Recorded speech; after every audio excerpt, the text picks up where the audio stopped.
The storm had already swallowed half the horizon when the alarms began to fail. And that was when the crew of the deep-sea vessel Acheron realized something had gone wrong, long before any signal reached the surface. Sheets of rain hammered the steel superstructure above, waves striking with a slow, punishing rhythm that felt less like weather and more like intent, as if the ocean itself were testing the ship's resolve. Far below, suspended in absolute darkness over the Blackwater Trench, the Acheron drifted in controlled descent, its floodlights cutting thin, fragile cones through miles of pressurized void. The sea here was not empty. It was simply waiting. Lieutenant Marcus Hale stood alone in the operations bay, fingers resting on a console that no longer felt entirely inert. He had served on isolated platforms before, polar stations, submerged habitats, even orbital watch posts, but none of them carried this sensation. The quiet certainty that human presence was an intrusion rather than an achievement. The mission briefing had described Blackwater as a geological anomaly. A rift too deep for conventional mapping. A perfect candidate for corporate-funded exploration. But the data streaming across Hale's screen refused to behave like geology. Sonar returns folded back on themselves, echoing at impossible intervals, while pressure readings fluctuated without any corresponding change in depth. The storm overhead intensified, wind screaming across antennae, rain blurring camera feeds. Yet inside the vessel, the air felt unnaturally still, heavy, as if sound itself were being absorbed. The Acheron's crew moved through their duties with forced precision, engineers checking ballast systems that reported no faults, scientists recalibrating instruments that insisted on displaying structures where there should be nothing but descending gradients.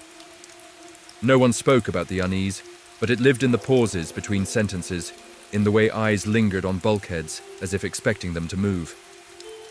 Hale noticed the clocks first, not frozen, not broken, but subtly misaligned, drifting out of sync with one another by fractions of a second that grew larger the longer he watched. When he keyed the internal comms to report it, the channel responded with a burst of static, followed by a low, resonant tone that vibrated directly behind his eyes. The sound was not loud, but it carried weight, pressing inward rather than outward, as if the vessel itself were resonating with something far below. At that moment, the descent halted without command. Thrusters powered down automatically, overridden by a system logic no one on board recognized. Outside the viewport, the water shifted, not flowing, not churning, but holding itself in a way Hale had never seen. The floodlights, revealing a vast vertical darkness that seemed less like depth and more like a wound in the planet. Shapes flickered at the edge of illumination, not moving toward the ship, but rotating slowly, methodically, as if aligning. A junior technician whispered that the trench was deeper than the charts claimed. Another said the charts were changing. Hale didn't correct them. He was too focused on the sensation spreading through his chest, the feeling of being observed not by eyes, but by pressure, by mass, by something that did not require awareness in any human sense. The storm above reached a violent crescendo, lightning striking the surface in blinding flashes that never reached the depths, thunder rendered meaningless by miles of water. Down here, the Acheron existed in a pocket of impossible calm, suspended between surface chaos and abyssal stillness. Hale keyed his personal log, his voice steady despite the tightening in his throat, noting that the mission parameters had been compromised and that the vessel was holding position without authorization. He paused, then added that the trench appeared to be responding. The word felt wrong, even as he said it. Instruments continued to degrade, not failing outright, but reinterpreting their own data, translating depth into curvature, pressure into rhythm. A faint vibration passed through the hull, not a tremor, but a pulse, slow and deliberate, like a heartbeat too large to belong to anything alive. Somewhere deep within the ship, a bulkhead creaked, then fell silent. Hale realized then that this was not the beginning of the incident, but the middle. That whatever lay beneath Blackwater had been aware of the Acheron long before the storm formed, long before the first drill schematic had been approved. The vessel had not come here to discover something. It had come because it had been allowed. If you want to hear the rest of what happened aboard the Acheron, subscribe now, because this was only the moment when the ocean decided to answer. No one aboard the Acheron slept after the descent stalled. Not truly. The vessel entered a state that the logs later described as operational standby. But there was nothing passive about the atmosphere inside. The storm above continued to rage, yet its violence felt distant, irrelevant, as if the surface world had already begun to lose meaning. Deep below, the trench exerted a different kind of pressure, not measured in atmospheres, but in awareness.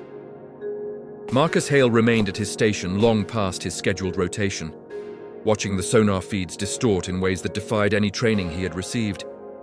The returns no longer resembled reflections, they behaved more like responses, arriving not when pulses were sent, but when the system seemed to hesitate. Engineers attempted to reboot the navigation core, only to find that the vessel AS internal clock had begun to drift independently of any external reference. Each subsystem now operating on its own fractured sense of time. Conversations grew shorter, clipped, as if the crew feared that speaking too much might solidify whatever attention they felt, pressing in from the dark. The first official casualty was the communications array. It did not fail violently. Instead, it began transmitting fragments of sound that no one had recorded, low-frequency patterns that slipped beneath conscious hearing, yet caused nausea, headaches, and an overwhelming urge to remove one's headset. When the array was shut down manually, the sound continued, reverberating faintly through the hull, as though the ship itself had learned the signal. Hale noted how several crew members began reporting the same sensation independently. The feeling that the vessel was no longer alone within its own outline. Not boarded, not breached, but permeated. The science team gathered in the observation chamber, staring through reinforced glass at the floodlit void. What they saw unsettled even the most hardened among them. The darkness beyond the lights was no longer uniform. It curved subtly, bending space in a way that suggested scale, far exceeding the trench's recorded dimensions. Occasionally, the lights would catch something vast and indistinct, sliding just beyond their reach. Not approaching, not retreating, but repositioning, as if the Acheron were being examined from multiple angles simultaneously. Dr. Eliza Moreno, lead xenogeologist, broke the silence by stating that the trench could not physically exist in its current configuration.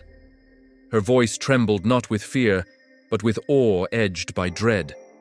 She explained that the pressure gradients implied a structure that folded inward, a topology that should collapse under its own mass, yet remained stable. Hale realized then that they were no longer studying an environment. They were inside a system. Shortly after, the lights flickered, not failing entirely, but dimming in sequence, moving from bow to stern in a slow wave that mimicked the pulsing vibration they had felt earlier.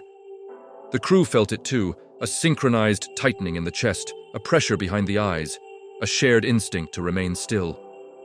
One technician broke protocol and attempted to override the thrusters manually. The console responded by displaying data that did not belong to any ship system, waveforms that resembled biological rhythms rather than mechanical output. Before anyone could stop him, he tore off his gloves, staring at his hands as if they no longer felt correctly attached. He began whispering numbers, depths that exceeded any known measurement, repeating them until he collapsed, conscious but unresponsive, eyes tracking something no one else could see. Medical scans showed no trauma, no neurological damage, yet his vitals pulsed in sync with the trench S vibrations rather than the ship AS power cycle. Panic threatened to take hold then, but it was a muted panic, restrained by the same oppressive calm that seemed to govern the depths. Hale ordered all non-essential systems shut down, hoping to reduce the vessel's signature, an instinctive attempt to make them smaller, quieter. The effect was immediate and horrifying. As systems powered down, the trench responded, the darkness pressing closer, floodlights illuminating structures that had not been visible moments before, vast ridges and curves that suggested containment rather than emptiness. The Acheron was not hovering above the trench, it was suspended within it. The realization spread through the crew without words. This was not a place meant to be traversed. It was a boundary, and they had crossed it. Hale recorded another log, his voice steady by sheer force of will. noting that the environment exhibited reactive properties inconsistent with any known geological or biological framework. He paused, then added a personal note he knew would never make it into an official report. The ocean here was not indifferent. It was aware of scale, of intrusion, of presence. As if to confirm it, a deep, resonant sound rolled through the hull, not an impact, not a collision, but a resonance. A note so low it bypassed hearing and lodged directly in the body. Several crew members fell to their knees, overcome by vertigo and a crushing sense of insignificance. Hale gripped the console, staring into the void, understanding at last the true metaphor of the deep oceans. Humanity was not small because the universe was large. It was small because some things were vast enough to notice us and choose restraint. And whatever lay beneath black water had not yet decided whether the Acheron deserved that restraint.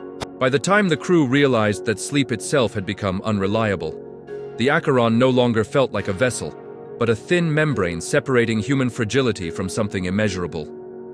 People drifted into shallow half-rests, only to wake minutes later, convinced hours had passed. Their dreams saturated with pressure and motion, sensations of sinking without movement, and voices that were not sounds but instructions without language. Marcus Hale noticed that no one asked how long they had been drifting anymore. Time had lost its authority. The clocks were now fully desynchronized, each displaying a different hour, and attempts to reset them resulted in values that did not correspond to any standard cycle. The trench did not recognize time the way they did. The next escalation came quietly. A low-level internal sensor flagged a discrepancy in the ship's mass, not enough to trigger alarms, but enough to be mathematically impossible. The Acheron was heavier than it had been at launch. There was no breach, no water ingress, no foreign material detected within compartments. Yet the numbers persisted, updating slowly, incrementally, as if the vessel were accumulating weight without substance. Engineers argued in hushed tones, voices instinctively subdued, while Hale watched the hull stress readouts climb and fall in a rhythm that matched the trench's pulse. When the external cameras adjusted to compensate for a sudden shift in ambient light, they revealed something that caused the room to fall completely silent. The floodlights now illuminated a vast concavity beneath the ship, not a simple drop, but a colossal curved surface, smooth in places, ridged in others, stretching far beyond the limits of visibility. It was not rock. It lacked fracture lines, sediment layering, any sign of erosion. It looked assembled or grown or shaped by processes no one could name. Slowly, almost respectfully, the surface moved, not approaching the ship, but reorienting, as if aligning itself with the Acheron's position. Dr. Moreno whispered that the trench was not a void, but an enclosure, and that they were not hovering above it, but suspended inside a structure whose interior dimensions defied three-dimensional mapping. The implications settled heavily over the crew. If the trench was an interior, then the darkness beyond the lights was not empty space, but depth without boundary. The next system to fail was life support telemetry. Oxygen levels remained stable, carbon dioxide within limits, yet several crew members reported the sensation of breathing becoming laborious, not from lack of air, but from the feeling that each inhale required permission. One collapsed near the aft corridor, eyes wide, gasping while monitors showed no physiological cause.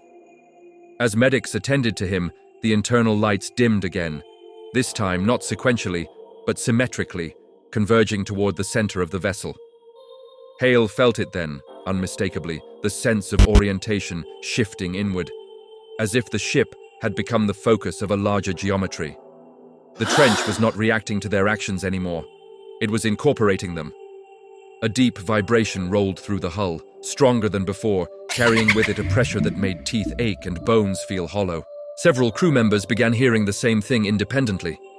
A low tonal pattern, repeating at irregular intervals, not a message, not a signal, but a calibration.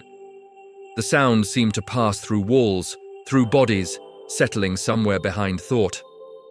Hale ordered a full shutdown of all active emissions, lights, sonar, heat differentials, anything that might define their presence. As the ship went dark, emergency systems maintaining only minimal power, something extraordinary happened. The pressure eased slightly, the vibration softened. Outside, the curved surface receded just enough to fall back beyond the reach of the remaining lights. The message was unmistakable. Observation provoked response. Silence brought restraint. In the darkness, surrounded by the quiet hum of minimal systems and the collective breathing of a crew trying not to think too loudly, Hale understood the true horror of their situation. They were not being attacked. They were being assessed. The trench did not operate on urgency or malice. It operated on scale. And the more the Acheron asserted its presence, the more it justified being noticed. Somewhere deep within the structure beneath them, something adjusted again, slow and deliberate, as if updating a calculation that had begun long before the ship ever left the surface. Hale recorded another log in total darkness, his voice barely above a whisper, stating that they had entered an environment where survival depended not on strength or intelligence, but on humility, and that whatever lay beneath Blackwater did not need to destroy them to prove how insignificant they were. It only needed to continue existing. The decision to attempt ascent did not come as a command, but as a mutual understanding that settled across the crew without discussion. The quiet realization that remaining within Blackwater any longer would not lead to answers, but to erasure. The Acheron no longer behaved like a ship awaiting orders. It felt more like an object being tolerated within a system that could withdraw that tolerance at any moment. Marcus Hale initiated the ascent sequence manually, bypassing automated safeguards that had long since ceased to obey conventional logic. And for a moment, nothing happened. Then the trench responded, not with resistance, but with adjustment. The immense curved surfaces beyond the lights shifting slowly, creating the impression that the structure itself was opening a corridor rather than allowing an escape. The sensation inside the vessel was immediate and disorienting, gravity fluctuating subtly, orientation becoming uncertain, crew members gripping handholds as if the concept of up and down were being renegotiated. Instruments spiked and flattened in patterns no one attempted to interpret anymore. Interpretation had become irrelevant. What mattered was restraint. As the Acheron began to rise, the low, resonant pulse intensified briefly, then changed, elongating into intervals that felt less like pressure and more like acknowledgement. Hale realized with a cold clarity that the trench was not losing interest. It was concluding an assessment. The mass anomaly that had haunted the readouts began to reverse, the ship's weight decreasing in slow increments, as if something intangible were being returned. One by one, the crew felt the oppressive presence ease, not vanish, but recede to a distance that allowed breath to come without effort. Through the forward viewport, the darkness rearranged itself again, not collapsing, not retreating, but folding inward, closing the vast interior geometry that had revealed itself piece by piece. It felt less like being released, and more like being filed away. Just before the trench fell back into featureless blackness, Hale saw something that would follow him long after. For a fraction of a second, the lights caught a symmetry too deliberate to be geological, a convergence of ridges and voids that suggested not a creature, but a boundary interface, a place where scale itself changed rules. It did not move toward the ship. It did not need to. The ascent continued, systems stabilizing in increments, communications flickering back with bursts of static that slowly resolved into silence. No rescue signals were received. No external confirmation acknowledged their return trajectory. When the Acheron finally breached the upper thermocline hours later, the storm above had vanished, leaving an unnaturally calm surface that reflected the sky like glass. The crew did not celebrate. They moved with the subdued efficiency of people who understood that survival had come with conditions. Post-mission debriefings would later reduce the incident to equipment malfunction, sensor interference, psychological stress induced by isolation and pressure. Hale signed those reports without objection, knowing that language was insufficient to describe what had actually occurred. Several crew members resigned within weeks, unable to reconcile surface reality with the knowledge that something vast and structured existed beneath it, not hostile, not benevolent, simply aware. Hale himself found sleep difficult in the months that followed, waking often with the sensation of descent, of being measured rather than chased. He learned to live with the understanding that humanity Dominance of the surface was a local phenomenon, a thin narrative written atop depths that neither noticed nor required it. The Blackwater Trench was quietly reclassified, access restricted under layers of bureaucratic justification that disguised fear as caution. Yet Hale knew restrictions were irrelevant. Whatever lay beneath did not need to be rediscovered. It had allowed discovery once. That was sufficient. On certain nights, when the ocean was calm and the stars reflected too perfectly on the water, Hale felt the familiar pressure behind his eyes and understood that the trench had not closed. It had simply finished observing. And if it ever chose to reassess, no amount of technology or distance would prevent that attention from returning. If this story held you until the end, remember to like and subscribe, because some depths are better explored together and others should only be remembered. If you've stayed with us until this moment, consider leaving a like and subscribing to the channel. That way, you won't miss the new stories that come out all the time.